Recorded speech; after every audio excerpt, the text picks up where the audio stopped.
Hello, everyone. My name is Logan Sloan. I am a senior here at Winners Mill High School, and welcome to November's Culture Chat, which is focused on Veterans Day. So, these lovely gentlemen here are all veterans. And before we introduce ourselves, I'd like to give a big thanks to Wendy Perzynski, who helped make this Culture Chat happen and also let these wonderful gentlemen here be here today. So, yeah, if you guys could go around and just introduce yourselves and what branch of the military you are in or you've served in. I'll start since I'm the smallest person it looks like on this thing. My name's Todd Perzynski. I'm 43. I was in the Army for about 6 years, joined just before September 11th. So before the Twin Towers fell, before there was a war in the Middle East, and then active duty in the Army. Got out in 2008. My name is Beau Bryant. I'm 48 years old. I live in Union Bridge, originally from Pennsylvania, and I was in the Army from 1998 to 2006. So got four kids and an awesome wife. Yep, my name's Chandler. I'm 38.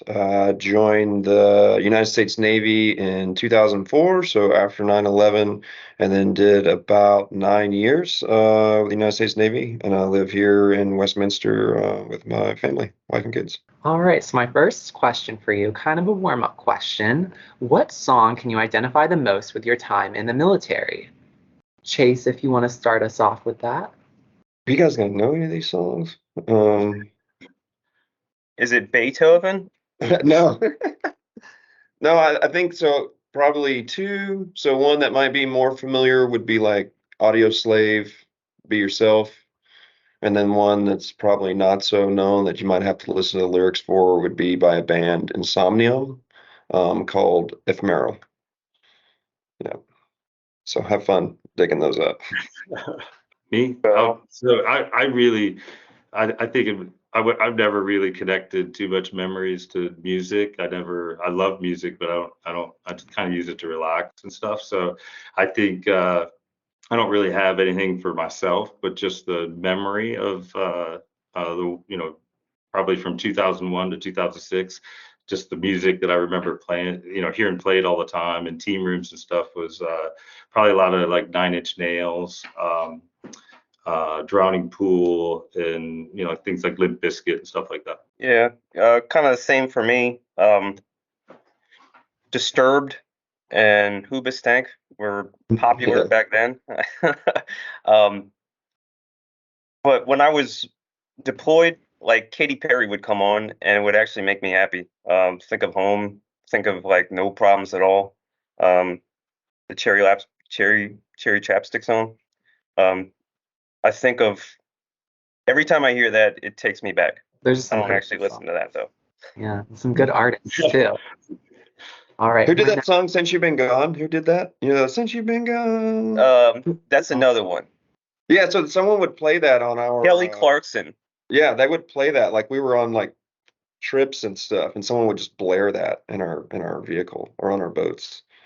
Yeah, it was pretty funny. Hey, you could be a and still listen to some like girl music. Yeah, no, it was definitely Todd's the first guy that has to get dubbed, edited. I knew it.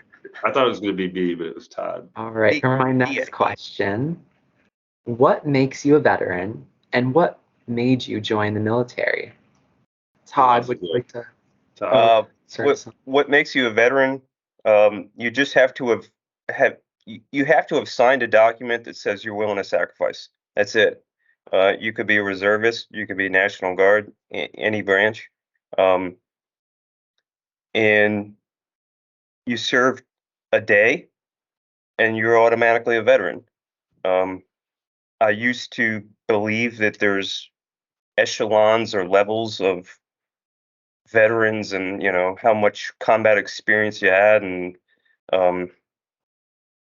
now I have a different view on it. I mean, everyone, when they sign that paper, they have no idea what's ahead of them.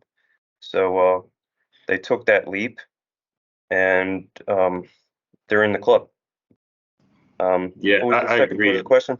I've met, I think that people feel like there's a hierarchy of veterans, and I'll even meet other veterans that, because, if you've been in combat as a veteran and then you meet somebody, they'll even downplay their, if they didn't serve in a combat role, they'll kind of downplay their service, right? So, but like what Todd said, it was the oath that you took. So the day you took the oath, you decided there's something probably greater than yourself, your own life. So everybody that does that, there's no hierarchy after that. It's just either wrong place at the wrong time or the right place at the right time.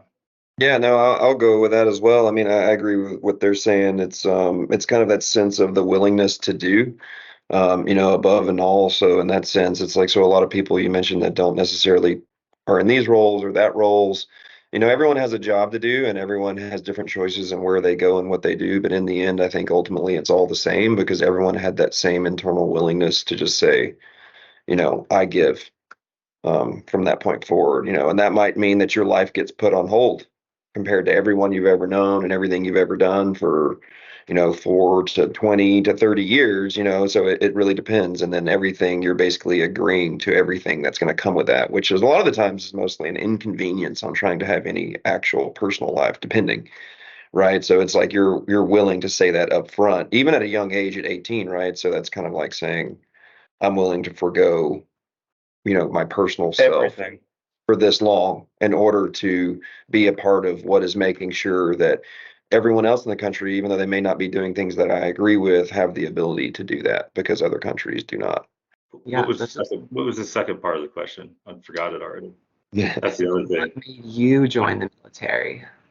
Oh, why? Oh, so my older brother he joined when he was 18. I was 6 years younger than him, and I watched him.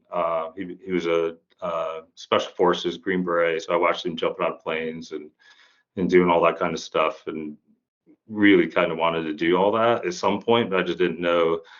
When I was 1994, I graduated high school, and it was a real huge push back then that everybody had to go to college. So, uh, you know, felt like I had to go to college first. So I went to, 4 years, got a degree, and then came in the military.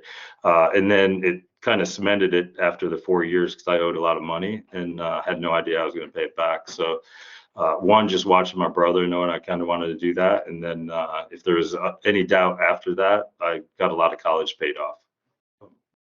Yeah, those are some really hard decisions to make too, especially, and a very important role here in our country.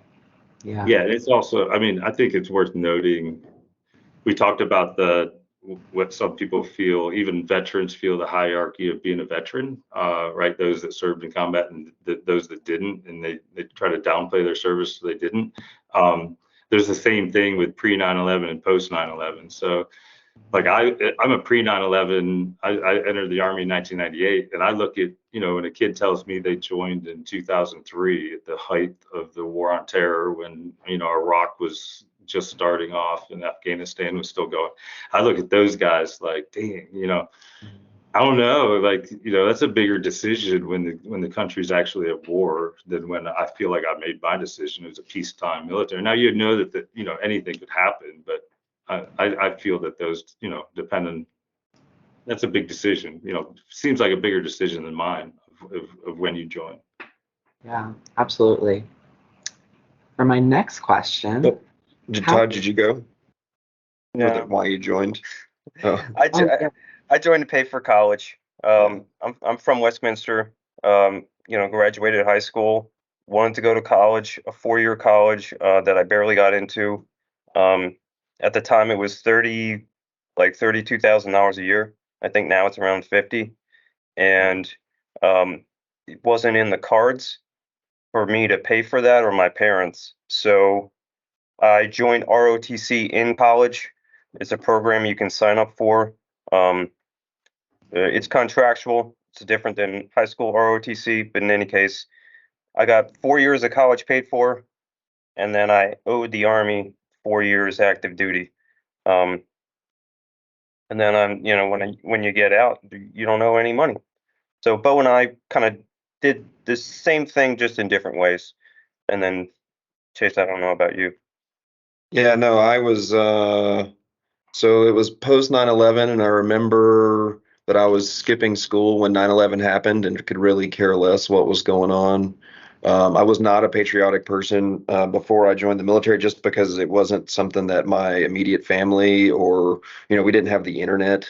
So unless you were watching movies, you didn't see much of a flag or anything where I lived, other than, maybe at school or something. So I was actually working in a factory at that time with my dad. So I went to school 5 days a week. I worked at Papa John's like 2 nights a week, and then I worked in a factory for 12 hours a day on Saturday and Sunday since I was 16. And then I just kind of viewed that as like, no, not taking away from my dad. He was like providing for our family, right? My mom was working 2 jobs full time, trying to hold 2 jobs. And then so I just viewed that as like I was working with everyone that was at least in their, late 30s and early 40s, and that's kind of where they were going to go, and they were going to work for forever. And so I didn't really see any other out. I didn't, I was basically had like a 2.1 GPA in high school, so I wasn't going to college. I remember my grandparents gave me like $1,000 to try and go to community college, and that lasted about 3 weeks. I just wasn't mature enough, wasn't old enough, didn't understand. I was getting in trouble a lot. I was running around all over the place. And so then one day I just kind of decided that I saw exactly where that path was going for me at where I was working. And so I just happened to, the Navy recruiter was the one that was on the corner, and they had a cool poster outside. So I was like, well, I'm going to go do that. And Did you then choose Navy? Was it only yeah, Navy? yeah, I didn't know. I didn't have any research tools. I had no idea. I watched like there was like some movies that I watched, but I never watched the Navy SEALs movie with Charlie Sheen, funny enough. I've never seen that movie. I thought that was you. No, no, I've never seen that movie. And so yeah, I just they was there, and I remember like when I was thinking about going to do that with the Navy or like in naval special warfare, that my mom was a nanny for someone at the time, and she got me this like Discovery Channel video, did like the old tape about like what the training was, and that was the only thing that I had. And so yeah, and then it was just like you go to boot camp, and then if you don't pass, then you're going to be sitting on the side of a battleship somewhere chipping paint. So It's probably also worth noting, and Chase will probably not want me to say this, but for somebody that hated high school and yeah. did he's got a PhD in physics. So Yeah, now, so Doctor. that's the he's other the thing. big he's the big I think that brain. question, yeah, I think that question comes up of like your perspective on it. So I'll talk about that a little bit there, but yeah. Thanks, Beau. Yeah, I've had to throw you under the That's bus. absolutely something worth noting. Definitely. For my next question, how has your time serving in the military changed you for the better or for the worse? Nobody's gonna want to go first. I'll I do don't it. think Yeah, go it ahead. hasn't changed anyone for the worst. I mean, well, maybe mentally and physically, but Yeah, I go back. It's changed yeah. everyone. Um, I think if you let me gather my thoughts. Someone else go. Yeah, no, I'll go. So I think, yeah, for me, so carrying on from the other one, like it helped me to grow up. It gave me direction and focus. It helped me to really figure out who I thought I was or what I was going to do. And like I said, it gave me kind of a drive and understanding that my own personal mental barriers are not the true barrier. I think was the biggest one. That's only, I would say that's like you're at like 40% when you're hitting that wall. Um, but I mean, so it helped me there. And then yeah, I went to school after I did an undergrad in physics and did a PhD at UC Berkeley in geophysics, and did I worked a bunch of places. I worked for NASA for a while, but like all kinds of things, right? But a lot of that, there's the positive and negative of that, right? For me, so the positive was it was like, hey, someone says you can't do this, I'm gonna watch this, I'm gonna do it, and then you just put your head to the grind, right? And so that's good and bad. So it's good in the sense of like, yeah, you can be successful and you can do these things, but you also learn to sacrifice a lot of things along the way, which you have to learn that trade-off, right? So that's not always the best thing. Um, and so for me, it just really ultimately just helped me grow up. It gave me the time that I needed. Not everyone needs that time, but some people do. And I was one of the ones that was like, if I would have not gone in the military, I would have been in prison, hands down. 0% chance. That's not the case. And so for me, I think it was the best thing because it took my life and took it completely the opposite direction and then set me on a much better path. Yeah, I think for me, when I got out of college, I didn't, like I said, I didn't go to college because I wanted to. I just felt like I had to. So I wasn't there academically. I didn't even know what I was going to do after college, really, if it wasn't the military. So at a pretty critical time when I was 21 years old, I think it put a group of mentors and leaders and people in front of me that I don't know if I would have got that outside of going in the military. So, I think I'd be drastically different when I think back to the people that really kind of taught me, you know, probably how best to conduct myself through this life. And there's still people that I would look up to, and I've never met, too many people like that. So I don't know where I'd have been if I didn't have those. And then it gave me those same types of people now that I'm out. I spent a long time in this community. I didn't know anybody because I really didn't feel, too much of a connection to a lot of people after I got out. And then you kind of start running into guys like Todd and Chase, and you kind of feel a really quick connection, just like the guys you had in the military. So it really probably helped me in two ways, right? So, right out of college, it helped me in that way, and then in the rest of my life. So it's really kind of kept me in contact with the same types of people that just keep you straight, keep you moving in the right direction.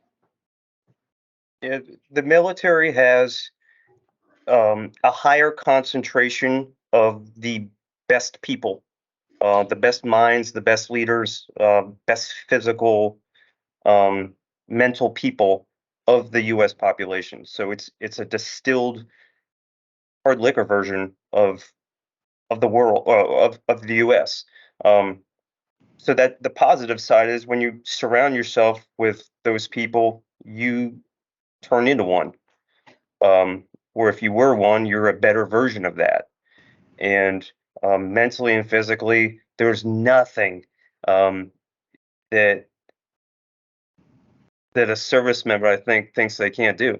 I mean, you're unleashed, you're unlimited. Um, the downside is you pay for it physically and mentally and emotionally. I'm getting neck surgery in a month. Beau's already had it. Chase can't turn to his right. We're not old guys, but when you're giving it 110%, which is 110% more than what the average person is giving, you pay for it. Emotionally, you you carry this baggage with you for the rest of your life, and I don't know if there's a question, Logan, that talks about sacrifice and that, but if you look at the emotional baggage that you carry with you, it's significant. It's a suicide every 65 minutes, um, and it's isolation. Beau didn't find friends living in Westminster, and then we met at the farmers market downtown as grown men. Last night we went trick or treating together, Chase and his family too. It's hard, so you feel isolation, even though you're part of this big community, this group. Then when you get out, you're part of nothing. Yeah, Chase and I have talked about that too. Probably the worst part, the best, the thing that they wanted us to be the best at, the ability to suffer both physically and mentally for just undergo for just hardships. We were really good at that. So I can endure a bad situation probably indefinitely. And then when you leave that environment, and now you have a family, you start treating, in my world, everybody was like that. Every person I worked with could suffer for a very long time without complaint. And then you get out into the regular world and you realize that your family, your friends, these people are, They're all weak. they're not.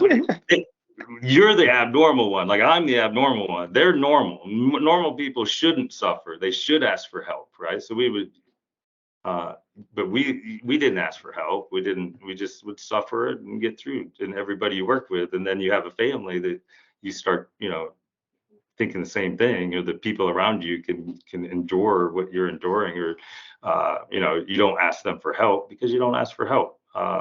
So the transition out of that was probably the worst part for me. Yeah. But you start, people start helping you figure it out. You start understanding it, and you understand that maybe you're not abnormal. It was just normal for what you had to do at the time. And then you have to, you can keep that trait, but you just got to understand that other people aren't like that. So they're not the, at first you might think that, you hear civilians, they can't take it, or you think bad about it, but really it was, you were, the abnormal one once you step outside of that. So they're the more normal ones. Yeah, and the other thing with that is like, I think when you think about that situation, like there's a lot of jobs in the military, right? So not all jobs require that. Like basically every job that is in a city, they have that ability that job's in the military. So not Yeah, everyone is in we like a should say combat that war too. group. Yeah, Right, like we so, should say that. but where So we all kind of came from a different area, right? And so right, with I that, think if you look up the statistic, it's like, yeah, yeah, less than 1% since 9/11 of those yeah, that served in the military actually, yeah, served in a combat role. It's like it Less used to than be. 1/2 of 1%. Yeah, in yeah, World War II, I mean, yeah, everybody that went across the ocean, pretty yeah, much served in combat. And yeah. after But 9/11, yeah. it's very, very, we do a lot with a very few people. So yeah, But the other so the thing is like regular military don't do that. the stuff he's talking about, like, the mental and the physical, but I'd be willing to bet the majority of those people that maybe deal with that, or it's a constant wrestle, right? But it is also something I think a lot of veterans view as it's a continuation of that struggle, which is just a new phase of that struggle that you're learning to deal with. And it's another mental game, right? And so, but I think if you were to poll people, you would probably find that not a single one that's dealing with this would trade it to not have served. Yeah. I can't think of a single person that has dealt with severe hardships after getting out, Right. that would say, no, if I didn't have to deal with that or go through this, then I wouldn't have served. I don't know anyone that would have said, yep, I'll trade it and go back again and not do it. No. Yeah. Yeah. I really like those perspectives you guys brought up. I hadn't thought of it from your perspective of going into the military and feeling like you are not a normal person and feeling abnormal. So I'm really glad you brought that up, because the things you guys have done for us, I know personally I could never do that. I'm very much not physically capable of doing that. So I'm very grateful for everything you guys have put yourselves through for me, my family, my country, everything. You might be And surprised though. yeah. You got to get to that point before you know. My next question, how can we show support for our veterans? That's easy. Free coffees. Free breakfast, Yeah. discounts, No. not just on Veterans Day. Oh, Yeah, I think it's for me, it's like mostly just, I still kind of work with the DoD a pretty good bit. So I think it's getting more of an understanding. I think like maybe opening your mind a little bit and the perspectives, and every once in a while just read a little bit, right? See what's going on in the world and see what current soldiers are doing to kind of just gain that perspective, so you don't have like the group think mentality of what maybe your group that you're in thinks of the military, or your family thinks of the military, or this, maybe like just figure it out and just try to understand. There's a lot of situations like that in the world and the country right now where people are trying to understand perspectives, and this is just another version of that, right?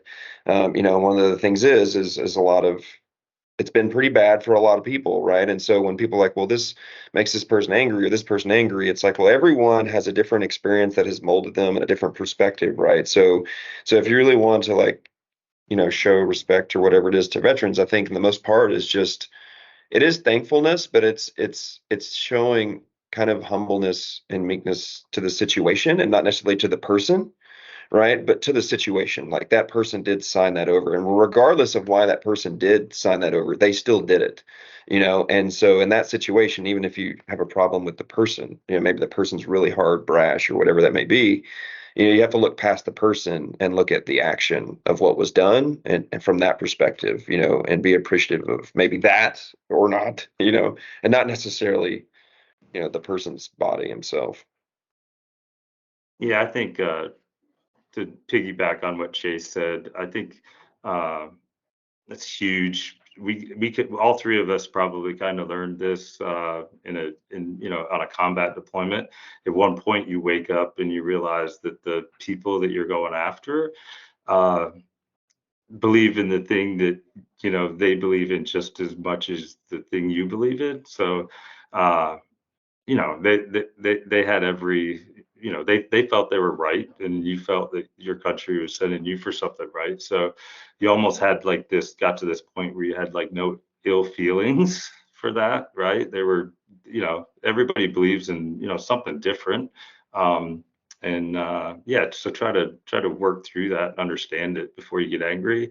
And then I'd say just try to be a good citizen. So, and it could be there's a million ways to be a good citizen, and you're probably always should be working on it. So it's not like a set of things that you do that would make you a good citizen. So whether it's, learn how to, first aid and stop bleeding, and, understand how to help somebody in an emergency, or even if you just don't drive by stuff like that. Kind of be the person that wants to, if you would need help, then help somebody else, right?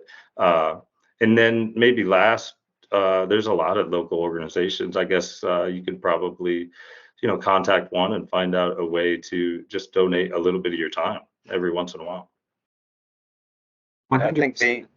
being a good citizen Yeah. is a way you can show that without joining the military. Just once a year, pick up one piece of trash off the ground, just one. If you see something that needs to happen, just once in your year, do it. Like, don't wait for someone to tell you to do it. When I see people wearing the uniform, it still gets me. I'll be at BWI flying to Miami on vacation, and I'll see someone who's got a jacked up uniform, and I correct them.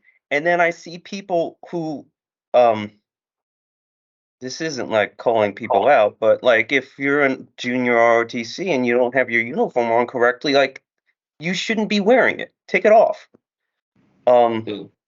It actually it gets to not just me, but it gets to like thousands of other people who, when they put that on, it has to be 100%. It has to be crisp. It has to be locked down and right. And when you're doing something that mimics being in the military, but you're not doing it up to standard, you either got to fix it or don't do it at all. Yeah, and I would say like I went back and forth on this question a lot in the past. I think probably I've been out for like 11 years now, right? So and what I used to tell people was I used to say, no, thank you for being here so that you're here for me to serve, right? Because to me, service to others is basically the highest calling you can ever have in life, whatever that is. It doesn't matter what it is. It could be the lowest thing that you think is on the totem pole. You're still performing a service, right? Giving your time and sacrifice your time to assist someone else. So I used to tell people all the time, no, thank you for being here, but it's also like, thank you for being a good citizen, like what you guys are saying, right? Because it's those people, it's like, well, while I'm doing this, everyone has a job. Right. So I chose to do this. You chose to do that. So I'm going to go hold up my part. You hold up your part, which is the being a good citizen at home. So that way that the thing that we're over there doing that for has meaning. Right. It's not just, you know. Yeah, absolutely. I agree. And I hope with Veterans Day coming up that people take the time to support you guys and also make sure that they are being respectful, especially in situations where they might be appropriating or doing something inappropriate, thinking that they're mimicking being a veteran or being someone in the Army or the Navy or anything like that. And for my final question, what advice would you give to those thinking about joining the military? I would say if you don't know what it is you want to do, if you're not certain that you want to go to this is my perspective, right? So if you're not certain that you want to go to college, or you don't have the best like guidance from home, or you don't have the best people in your life, and you're kind of just like, man, what am I doing? I don't have a vision forward. The military, I think, is hands down the best option, right? Because in that situation, you give 4 years, you're going to learn a trade, you're going to be given housing, you're going to be given a regimen, and it's not always like what people think. Like some of them, like if you're not in some special operations group in the Navy, like boot camp is folding clothes. You're not running around doing push-ups in the mud. Like you're folding clothes because that's what you would have to do on a ship, which is where most people go, right? So, but it gives you that, it gives you the trade, it gives you this. You get to grow up a little bit. You learn how to write a resume. You can put stuff on a resume, so you're growing up, you're having a chance to explore a lot of different jobs, a lot of different locations all over the world and country to see what you like, figure out who you are, figure out what kind of people you like to be around, the things you want to do. It gives you the time and space to basically cultivate yourself to be ready for whatever it is you want to do after the fact, or you stay in for 20. People that go in at 18, if you stay till you were 20 years, you retire with an amazing pension at 38 years old. Like there's not many places that you can do that, right? So 38 years old, you can be retired and probably be pretty good set. So, but then not only that, you have things like the GI Bill, right? So you go in and you do that, and you're going to get 36 months and plus more, depending, of full paid school. And you're going to get a salary while you're doing it. So that's what a lot of people don't know is like you get a housing allowance. Like, so if you go to school in the Bay Area, you're getting $4,000 a month tax free while you're in school. If you go to school here, it's probably like 17, 18, probably 2,100. It's like it's not like you just get out and, what do I do? It's like, no, it is by far one of the best benefits of anything that the country offers anywhere is for transitioning veterans. And so you just have to want to do that and know how to set yourself up, right? But for me, I would say that if you don't have direction and you're not sure what you're going to do, it is a place that you can go and they will help you with that 100%. Yeah, I'd say I run into, and these guys have run into them too, people that'll, find out that you're a veteran and they'll start talking to you a little bit. And ultimately, a lot of them will say, man, I really, looking back, I really wish I would have, joined the military, at least to give it a try. So they got some regret there that they didn't. When you're 18 years old, 4 years or 3 years, I signed up for 3 my first enlistment, but it seems like an eternity, right? It seems like time is never, like 4 years is going to take 50 years to the 18-year-old's mind, but it's not like that. It goes, it'll go super fast. And in the coolest part of the military, I think, is it's one of it's one of the most accepting places I've ever seen. So you talk about colored blind, that people throw that around, but I'm telling you that no matter who you are, you can be as great as you want to be in the military. So as hard as you want to work, as great as you want to be, the military will, it will do that for you. I mean, you can go my one of my best friends is the current special operations SOCOM commander right now, right? You can be as great as you want to be. It doesn't matter what color your skin is. It doesn't really matter. I've never seen an organization outside of the military that's is It's because there isn't one. There isn't I one. mean, Everyone starts off at with the same haircut, with the same uniform, sleeping in the same bunkhouse. You all start at the same point, and you've got unlimited, unleashed potential, surrounded by great people. I mean, you're going to become the best version of yourself. And in that sense, if there's something where you're working and say you don't like how it's running, well, then you know what? You are completely capable of saying, all right, well, I'm going for that position. I'm going to make that rank. And then you change it.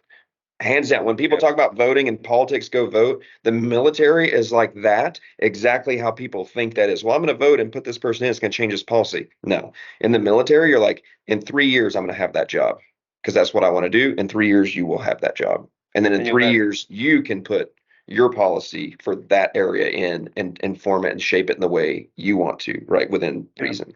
True influence. Yeah. What I would like to mention for someone who's thinking about joining the military, there's lots of branches. There's the Army, the Air Force, whatever. Don't explore your options. Yeah. So recruiters do have quotas, regardless of what they tell you. Certain branches, everyone gets paid the same your pay scale's the same, but there may be incentives for one branch of the military over the other. There may be incentives for what job you get over the other, and pair yourself up with someone who's already been in the military. Yeah, for sure. Before you An go to the advocate. recruiter, Yeah, just pair yourself up. It can be Miss Wendy here at Winters Mill. It can be Colonel, First Sergeant, anyone, Beau, Chase. Just pair yourself up so when you go in there, you're going to get the best deal for you. And then also think that you don't have to join when you're 18. You know, if you get out of high school and you work 500 feet away at McDonald's for the next 5 years and you're sick of it, you can still go in the military. You can still do it. You don't lose your opportunity until I think you're 39 or 40. Well, we had guys going through my selection course at 36 years old. Yeah. Yeah. They came in at 36 and went through and are now doing that job. Yeah. Don't have a regret. If you're thinking about doing it, either do it or think longer about doing it, then do it. Yeah. Yeah, I agree. So that the thing with the recruiting is like, yeah, that's, we didn't have that. I didn't have the internet. I didn't have any of that. So it was like, hey, there's a Navy recruiter. There was no Army recruiter. There's, I didn't know where they were. It's not like we had Google Maps at the time, right? You have to see them driving by the mall, in your mom's car or something like this.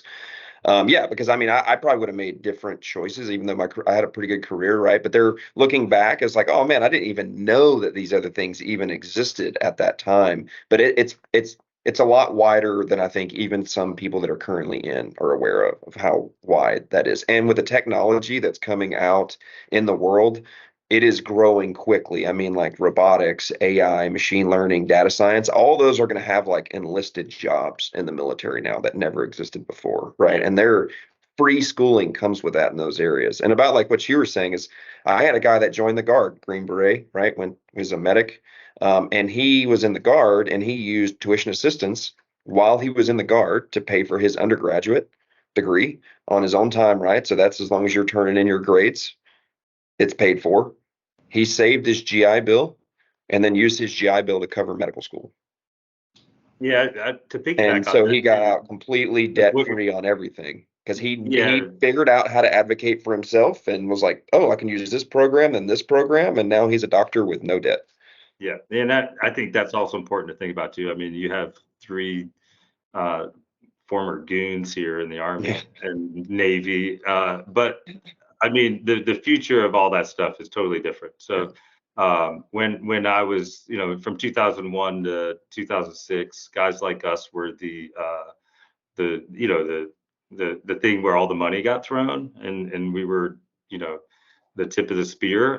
But that's kind of changing. So we're less on the battlefield now, and now people that like technology and have much bigger brains than me become the most important commodity the military has. So if you don't like guns and you're not a physical person, I think there's still probably a growing and more important role for you in the military than Space Force. even guys that like that kind of stuff.